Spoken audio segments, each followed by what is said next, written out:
there, and welcome to the Here to Help podcast. I'm Laura, and today I'm chatting with Raquel. Raquel is going to be talking with us today about providing kinship care and navigating family dynamics. So whether or not you provide kinship care, I know you're going to benefit from this. She talks through difficult parenting moments as relates to working with and honoring the child's birth family. Thanks for joining me today. Oh, thanks. I'm really glad to be here. Why don't you just jump right in and start off and tell us and tell all the listeners your story and kind of what your connection is to child welfare and kinship care. Yeah, for sure. Typically, whenever I share this, a lot of people ask me if it's a Lifetime original because it just seems a little over the top compared to what most people experience. And so I have several different connection points, and I was born into chaos. And so my grandparents stepped in by the time that I was 2, and I became a child of kinship care. And they never formally adopted me. They left it an open kinship care case, and my custody was actually transferred a couple times until I emancipated myself at 17. And then at 14 years old, I became pregnant and made an adoption plan. So by the time my daughter was born, it was a few months past my 15th birthday, and I became a birth mother, and we're in reunion. She's about to turn 20. And so we've been navigating that relationship since she was around 9. And whenever I was in my early 20s, I think 23, I became a kinship caregiver to my biological half sister. And we ended up finalizing her adoption a few months shy of her 5th birthday. Okay. Wow. It does feel a little bit like a lifetime story, I think, maybe for outsiders, but having been in this world, obviously making content and speaking to lots of people, it does happen. And we hear about, the various cycles and the various experiences. And I think it's a little maybe less common than you would think. And I know that there will be some listeners that can really resonate with that. So thank you. Yeah, So absolutely. could you talk to me a little bit how you stepped in, a little bit more of the details of how you stepped into providing kinship care? Like what led up to that point? Was it something that was ongoing? Did you get a call out of nowhere? What was that like? So, my biological father and I, so my sister and I, we shared the same biological father. Okay. And he struggled with addiction my entire life, which is part of the reason that he didn't raise me. And whenever him and his girlfriend at the time announced that they were expecting, I kind of knew that I needed to keep my eyes open, so to speak. My dad was a loving man, and he broke a lot of his own, like a lot of the cycles that he had been born into and carried out. And I just I like to share his story with empathy because I know that he was healing and running from or trying to heal and self-medicating from his own childhood trauma. Absolutely. And thank you for pointing that out, because I think that is an important pause moment. And we see that with the families, many of the families that we support as well. There is a lot more to the story than what is occurring right then. Right. So thank you for that. Yes, absolutely. It's sometimes it's hard to see when you're in the thick of it, Of and course. especially when you're not far removed, because you carry your own hurt from your interactions with that person. And so I do acknowledge, like, he was a loving father. He wanted to be a good father, but addiction kind of robbed him and us of his full potential. And so growing up, even though I was a child of kinship care, my grandparents were raising me because he was their son, I was still exposed to the chaos. There was a lot of sleepovers. spending summers at his house most nights and just being in and out of like normalcy with my grandparents, and then Hmm. in the house where, there's drug deals going on and Yeah. just things of that nature. So it was always just like the environment, because uh, for instance, like my father never raised his voice at me, never yelled at me, never hit me. There was no physical abuse, any type of abuse like that. It was literally just the environment. Like it wasn't a safe environment for a Mm-hmm. child. Yeah. And so whenever they were expecting, he was excited, but in my heart, I knew like this is going to be a struggle, because it had, he was late 40s, early 50s, like, and this Mm-hmm. was something that had been a lifetime struggle for him. And so we just started paying attention to Okay. everything that was going on. And after she was born, um, I literally kept a notebook of things that I noticed when I Okay. felt like there was substance, like when they would visit and there was substance abuse, or the um, when she looked like maybe there was some neglectful behavior going Mm-hmm. on, um, things like that. And we actually approached him and her biological mother whenever she was just a couple weeks old, because they had already started asking us to babysit Okay. Yeah. almost every other night. Mm-hmm. Okay. We would go to bring her back, and they're like, well, why don't you keep her another night? Or Sure. they would take her for a night and then ask us to come get her the next night. And so by the time she was, I think, 4 weeks old, I was honest. I approached them. I'm like, look, I've been keeping notes. I know that you guys are really struggling. I would really like her to have some stability and Mm-hmm. consistency. So why don't you let us keep her for an extended period of time while you guys seek help? Wow. Because Mm-hmm. we would really like you to be well and to be able to parent her full time. But the going back and forth Mm-hmm. isn't fair to her, and it's not giving you guys the opportunity that you need to get well. And she deserves for you guys to get well. Yeah. Um, so that's kind of how we started things off. It was really informal for the first few months. It was just a verbal agreement, like, yep, Okay. you can keep her. They called the doctors, they gave us all the hospital Yeah. paperwork, Mm-hmm. like, you can take her to her, all those newborn appointments that they Mm-hmm. insist that you have. Like, Yep. it They're seems like important. every Yep. other, yeah. Yeah. It is So like every other month. Yeah. yeah. So we took over all of that, and her birth mother sought help. The biological father that we share wanted to try to do it on his own. He didn't want to seek Okay. help. Um, and she was around 4 months old, I believe, whenever we made it official. We petitioned the courts Okay. for temporary guardianship, Mm-hmm. and that kind of is what started everything as far as the legal process goes. Yeah. I know that I have many followers who are in similar situations and either considering about engaging with the courts or child welfare or trying to figure out how to engage in the right ways. What advice would you give them just at the beginning of getting started, or things to think about maybe in a visit plan, or ways to approach these conversations? Could you share some advice for people in that moment right now? Yeah, I think keeping notes is super important, Yeah. like Hmm. having a log of everything going on.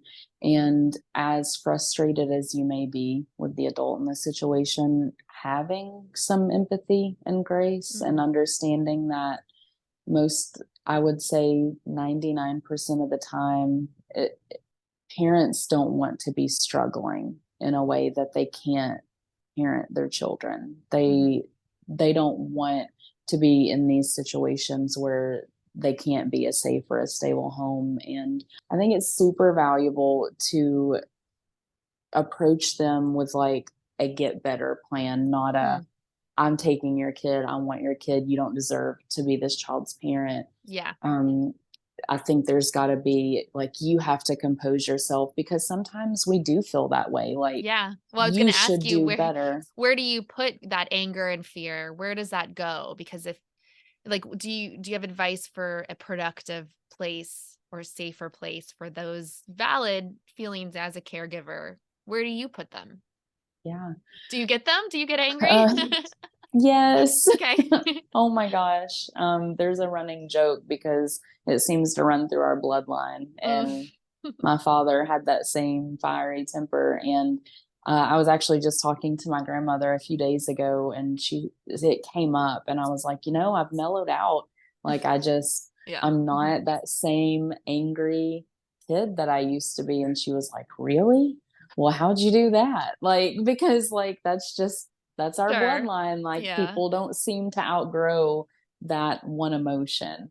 Mhm. And, so yeah, for sure. I think it's been honestly, my husband has been, I mean, just an amazing partner in life and Mhm. everything. And he's level headed, so he can be a Mhm. sounding board for me. Like, Yep. He can we take can it in. Mhm. yes, we can have these conversations, get mad, get angry for a minute. And then I Mhm. actually, there's a book a book series my kids are super into that we listen to on audio together. And I really love quotes. Yeah. If you've not picked up on that. I'm here for it. But it said, it's okay if you're angry, and it's okay if you need to be angry at me for now, because if you're not angry about all the evil things that happen in the world, then you don't have a soul. Mm. Like, anger Yeah. is a valid emotion. Like, we should feel angry that kids are being put in these circumstances. It's not fair. Mhm. But if we have to channel that anger productively. So stomp your feet, yell, shout, cry, get it out. And then think of how you can use that to be productive Yeah. and to cause or to help, cultivate change that is going to be beneficial, because bringing that anger to those people is not gonna like a light they're not gonna have a light bulb moment like, well, you know what, 'Cause you yeah. I really should Yeah, change my that's a good ways. point. That's a good point. One little, argument or something like that is not going to make the real change in the circumstances. For sure. Yeah. So, and then, could you touch on a little bit more of like that ongoing support, for families who maybe are having visits? I know you went through things too personally. What Yeah. advice would you give to people who are trying to navigate that connection to parents, visitation, and all of the family nuances? What would you say to them? Um, you have got to get very comfortable setting boundaries. Mm, And I think boundaries are a very important aspect of all of this. And the only reason I know that, I think, is because there were no boundaries put in place for me as a child. okay. So I was exposed to all the chaos, and I don't think that was healthy for my development. I don't think it was healthy. Um, I mean, honestly, I was just put in a ton of unsafe situations because no one wanted the drama. No one wanted Oh, to mm-hmm. start Yeah. the arguments of, the literally the only boundary that I can remember bearing witness to was for a season, my father had bought a bar and he wanted to take me to it. And I was around 10 years old. Okay. And my grandpa said, no, you're not taking her to a bar. And so my dad, like, I've heard all the stories. Like, when my grandpa was younger, he struggled with alcohol addiction. And my dad would have to go find him in the local bar and drag him home. Like, Mm, they had shared those stories with me. So for him, like, he has this memory of being in a bar as a child, like to go sit with dad or make dad come home or whatever. mm-hmm. And then my grandpa, who beat alcoholism addiction, and became the father figure in my Yeah. life for me, Yeah. he was like, no, this isn't healthy. This isn't safe. I'm setting this boundary. You're not going to take this kid to a bar. And it turned into a physical altercation. Mm. So that's why boundaries are often, I think, sidestepped, especially in kinship care, because it's not a stranger or a family that you have no connection with. It's people you have history with, Yeah. and they're willing to get up in your face about it, and they're willing to fight back, and they're willing to, just cause all this extra additional unnecessary chaos. And so, based on my experience, I knew that moving forward with a kinship care plan, like there had to be boundaries. I had to Mm. set my foot down. I had to be willing to have Was the that like a uncomfortable. written plan? Did you have like a physically written document agreement? I did not, though. That would have probably been a Okay, I was just super smart curious. idea. Yeah, Just no, curious if that was, but I know sometimes you have to start something and then you realize what you need and then you do have to kind of go back to the drawing board and try again. for So, sure. yeah. For sure. It's, Um, we all learn as we go. we do. Mhm. And man, to have someone to walk through that with me, because we were so young when we started this. Like, I didn't think I was young, but I was like 23 Yeah, when, you baby. know, I really, Yeah, I I mean, know. truly. Um, but of course, I thought I was grown. I had lived a long, hard life You already. had, I you was like, had, you I'm had an adult. more experiences than many adults. For So, sure. so I know you are walking alongside many families. Tell me what you're doing at this time to support kinship families. I know you also support foster families and, different family structures and units. So talk to me a little bit about what you're up to. Okay. So, one of my favorite things that I think I've created with the help of one of my daughters is some children's books.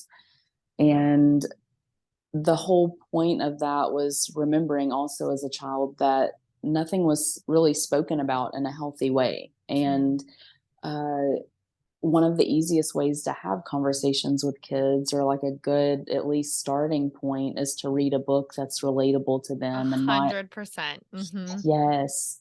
So that, I mean, we've published 4 children's books so far about adoption and kinship care, and they're Amazing. yeah, I just, it gives me goosebumps, like, to like pull one off the shelf and be like, oh, man, we did this. Like, Yeah, it's amazing. so I think that's probably one of my favorite resources that I've put out there. Hmm. And I'm trying, like, I'm in the process. I have a few like different guides, like for adults, for parents, that one is like boundaries versus walls. And because I feel Ooh, I like so, that. yes, I'm so adamant about that, especially within kinship care, Hmm. how important it is to know when a wall is necessary and when you really just need to work on boundaries. Hmm. Um, because a lot of times, I know personally, I've heard like unsafe thrown around a lot. Yes. And I think I think a lot of times it's more uncomfortable. Like, unsafe to parent for sure, but can they be safe in a visit Hmm. once a month or once every other week, or however you're able to structure that? Like, can they have a safe communication point Hmm. with this biological parent, or is it just super uncomfortable for you and you're labeling it unsafe?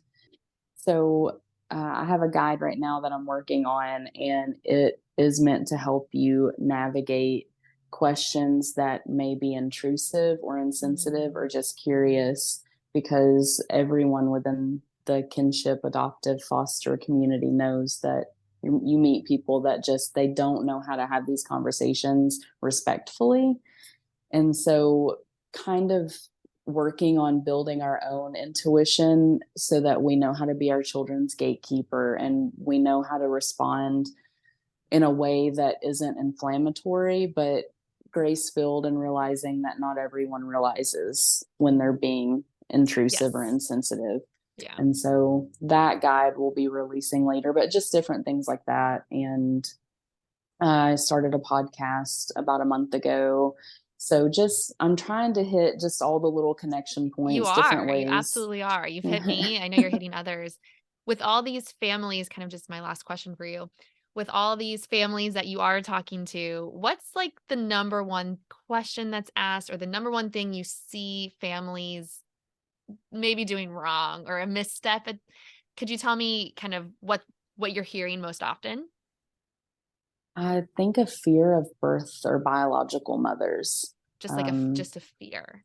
like a fear of letting their children cultivate a relationship. Mm, Um, and that's across the board, whether it's kinship care, adoption, like yes. domestic adoption.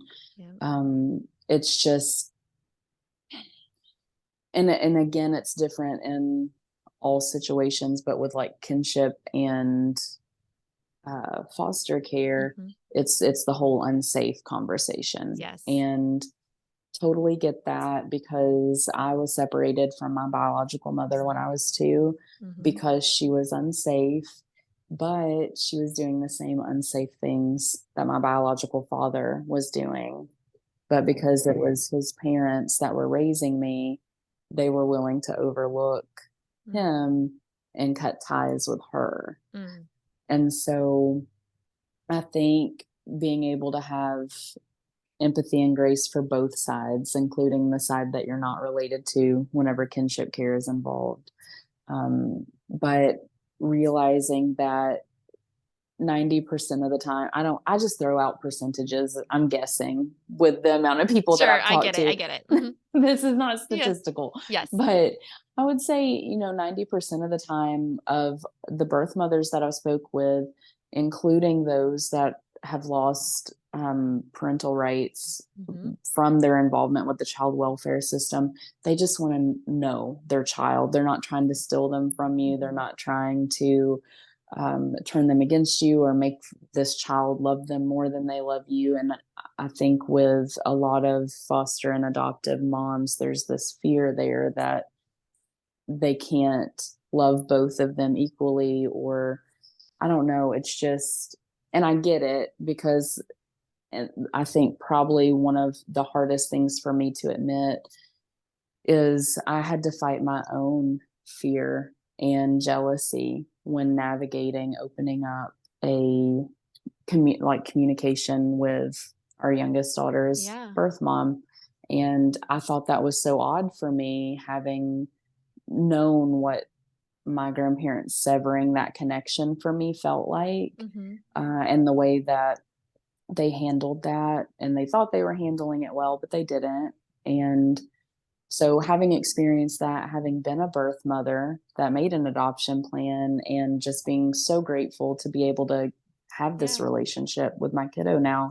And then I'm all of a sudden put in this position, and I have empathy for foster and adoptive moms now because I've lived it and I've felt that too. And it doesn't matter what other roles I've filled and how I've experienced it on different spectrum, on different Hmm. ends of the spectrum.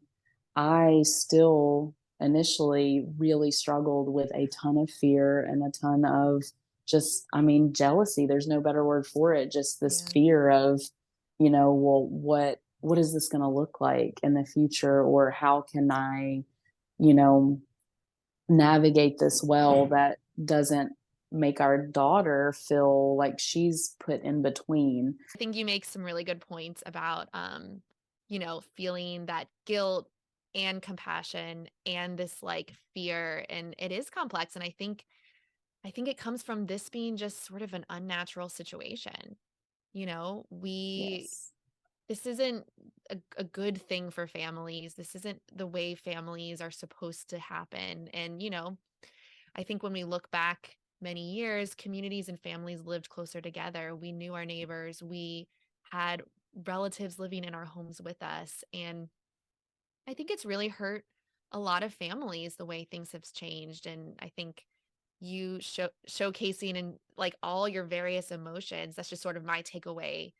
Um, would you agree with that? Yeah. Yeah, Yeah, for it's a sure. it's a sticky place. And, could you end with some final thoughts for people who are really struggling with opening those connections and having all those mixed feelings? Could you provide some advice on just how to push through that and open the door if it is deemed safe? Yeah. I'm a huge, huge proponent for communication. Mm. And I think that's really across the board with every relationship, friendships, marriages. I mean, you need a level of healthy communication for those relationships to grow in depth and width. And Mm. I think we're so afraid of saying the wrong thing or, um, I know I've felt that. Rewritten yes, text messages like 10 times to parents. Mhm. absolutely. And that I think for the most part, we're able to gauge if someone's being intentional and heartfelt, and just having those the hard conversations are just as necessary. I mean, if you think of the beginning of a relationship with a significant other, Yeah. like you have all these hard conversations like, do you want kids? Do you not want kids? Like, how important is your career to you? How do you feel about where we live? Or I don't know, just Yeah. every Yeah. aspect, if you think Yeah. of those awkward Yeah. conversations in the beginning, and just treating this in the same way, like it's Mhm. gonna be awkward, it may be uncomfortable, but having these conversations like, "Hey, we really want to invite you in," and so, like, insert name, Mhm. let's say Emma. Mhm. Emma would really like to see you this summer. Is there any way that we can make that happen? What would that look like Mm. on your part to make that happen? What would that need to look like on our part? Like we want you. And I think a lot of, and I know this may sound counterproductive. I just read somewhere and it made a lot of sense. Sometimes we can, like, you can want to love someone, but it's really hard to, and you can still do loving things. You don't have to Mm. immediately feel I that love like for that. them, Yeah. and but you can still do the loving thing. And so if it's a strained relationship, for instance, in these circumstances, you may not have love for this person right now. You may be angry with them even, but you can still do the loving thing. And Mhm. kind of the whole, I don't even want to say fake it till you make it, because a loving action is a loving action. That's not faked. Just because you don't have that same deep reservoir of love for Mhm. that person, you continue to do those loving deeds, and eventually your heart softens. Like, I just think that that's how the human heart works.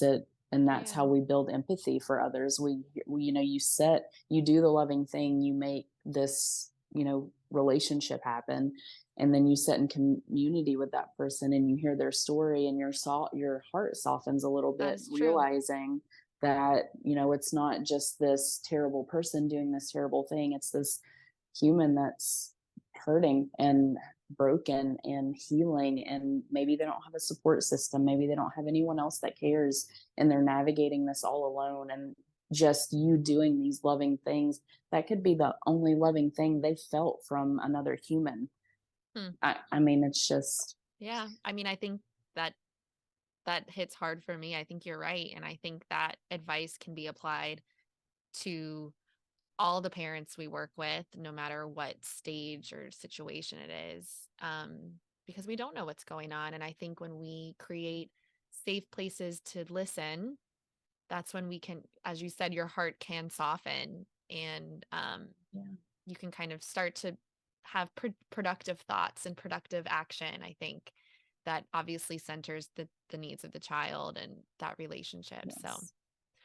thank you so much for everything, sharing so much with me today. I know that this is not a straightforward, easy conversation, do this and this will work. Yeah, But I think that's well, that's our world, right? That's, right. what we're dealing with. And we are seeing a huge growth in kinship providers, both formally within foster care and informally. I mean, that's been around for a long time, but I think it is growing. And Yeah, so your work is really important. Thank you for stepping in to help families navigate, because it is totally different when you know the relationship, the family, and there's all this extra stuff involved. So thank you yeah, for being there to help so many and for sharing with thank us you. today.